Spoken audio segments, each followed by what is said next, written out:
अमीर जमात इस्लामी कराची मुनम जफर खान ने गुलशन हदीद में मीडिया से गुफ्तगू करते हुए कहा कि शहरी इलाकों में 50% पानी दस्तियाब नहीं है, जबकि गुलशन हदीद के फेज 1 और फेज 2 में गुज़िश्ता 6 माह से पानी की फराहमी मुकम्मल तौर पर बंद है।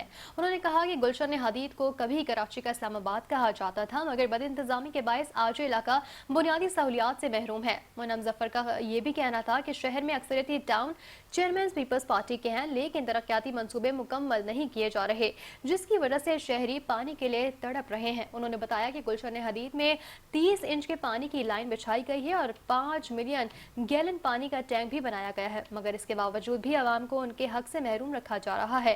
मुनम जफर खान ने मजीद कहा कि शहर में तरक्याती मंसूबों की कोई हतमी डेडलाइन नहीं दी जाती। कौमी एयरलाइन फरोख्त कर दी गई है, पाकिस्तान स्टील मिल्स को तबाह किया गया और जमीनों पर कब्जे हो रहे हैं, जबकि समंदर किनारे रहने वाले कराची के अवाम आज भी महरूमी का शिकार है। उन्होंने कहा कराची पाकिस्तान का तिजारती मरकज है, इसलिए कराची को उसका जायज हक देना नागुज़ीर है। अमीर जमात इस्लामी ने मुतालबा किया कि सिंध हुकूमत फौरी तौर पर गुलशन हदीद के अवाम को पानी फराहम करे और शहरियों को उनके बुनियादी हुकूक दे।